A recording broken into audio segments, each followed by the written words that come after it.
हाय मित्रों, केम छो? मजामां? ओके, आप बधा मजामां जशो। जय माताजी, जय द्वारकाधीश। माताजी तमने हखिया राखे। स्वागत है अपना नवा व्लॉग में। तो खुश रहो, स्वस्थ रहो ने एकदम मस्त रहो, ब्यूटीफुल। चेनल में नवा हो तो सब्सक्राइब करो, लाइक करो, शेर करो ने सब्सक्राइब करो। ने अपनी जो शर्ट बट ने पहरे ने तैयार थई गया है खेतर में जवा माटे, कारण के आपणे वावेतर तो करी दीधुं काल, पण આપણે ટાઈમ નહોતો મળ્યો ધોરિયો કરવાનો અને પાણી વારવાનો, તો કરશનને જવાનું હતું બહાર ને મારે પાણી હાલતું હતું બાજરામાં ને બીજું યાડાવાનું કામ હતું, એટલે આપણે વાવેતર કરી દીધું હતું મગનું. વાવણી થઈ ગઈ હતી કમ્પ્લીટ, પણ આપણે પાણી ચાલુ નહોતું કર્યું કારણ કે ધોરિયાને કરવા પડે. ધોરિયામાં બહુ મહેનત તો આપણી નથી કરવી પડતી, ખેતર રેતીવાળું છે એટલે ઢેફા કંઈ ન હોય એટલે પાવડાને સાહ નાખી દઈએ એટલે વાંધો ન આવે. કાંઈ ઘા થઈ જાય ને ખાલી ખલાહવાના હોય તો એ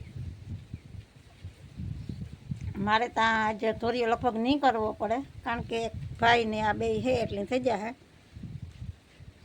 તો આપણે તો સાન પાણીને હું પીવડાવવાનું થાય, પછી વિંડો બિંડો તાણે ને ઘડીક સુકાઈ જાય ને કલાક એક પછી પાણી ચાલુ થાય આપણે, કારણ કે વિંડો તાણ્યો હોય એટલે સુકાઈ જાય ને તો તરપે ઓછું.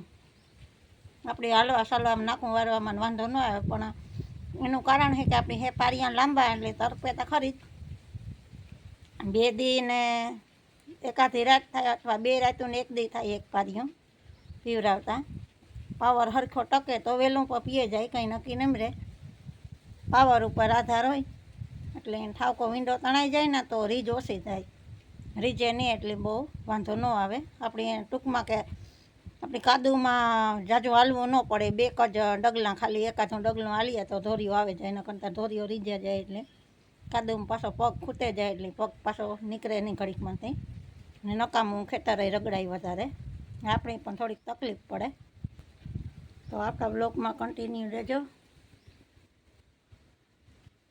આગળ આપણો બ્લોગ કન્ટિન્યુ કરશું.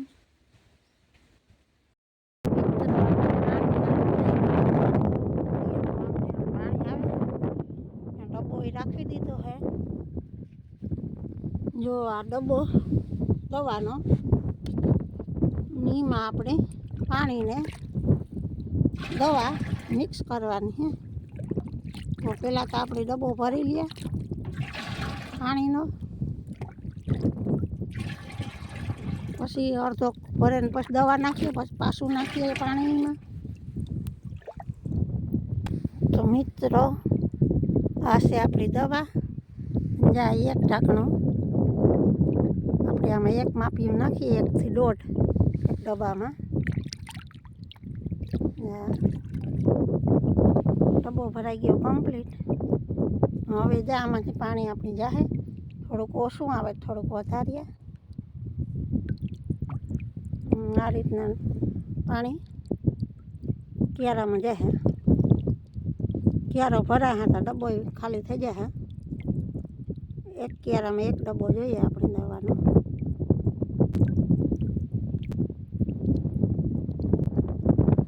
આપણે ક્યારો જો એનો થોડોક અધૂરો હે.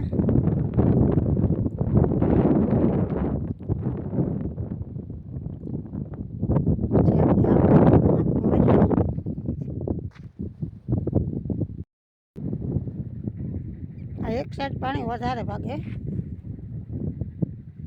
જ્યાં અહીંયા આપણે ટાંકો નાખી દીધું હે,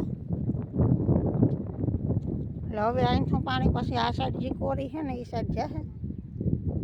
જો એક સાઈડ જ વધારે હાલે છે, એ આજુ ફેરે ખબર નહીં વાવવાવાળો અજાણ્યો હોય ને, નકર તો ક્યારામાં પાણી તો બધે સરખું જ જવું જોઈએ. આ ક્યારામાં આમ થાય, એક સાઈડ પાણી ભાગે, નકર 2 સાઈડ પાણી સરખું જ હાલવું જોઈએ, તો જ કાયદેસર વાવણું થાય. ખેતર એક સરખું હોય ને આ રીતના તો કોઈ દે એટલો ક્યારો વાહે રહેતો ને. આ એક જ સાઈડમાં બધું પાણી ધોડ્યું આવે ને ઓલી સાઈડ આખી કોરી રહે, પણ આપણી કોઈ દી ઠાંકા નાખવાના જ પડ્યા. જો હવે અહીં ઠાંકો નાખી દીધું આપણે એટલે આ સાઈડ પાણી જાય.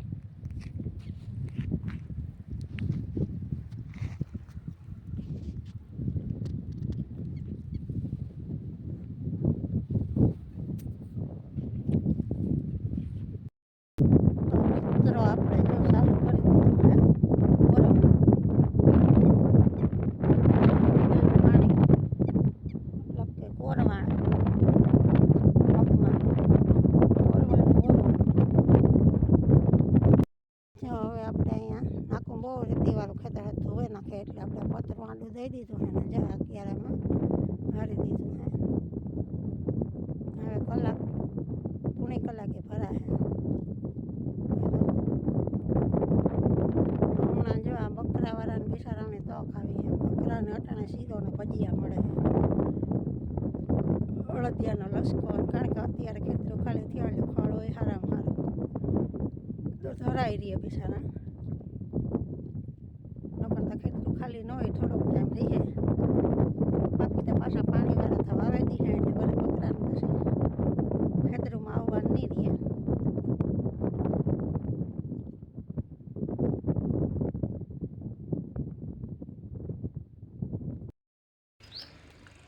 હવે મિત્રો બધા વાવણી કરવા માંડ્યા, બધા પાડોશી.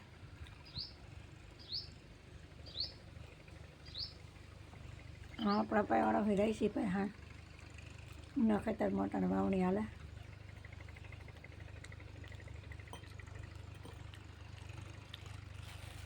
ઉનાળું વાવણી બધે, કોઈને ઘઉં હતા ને કોઈને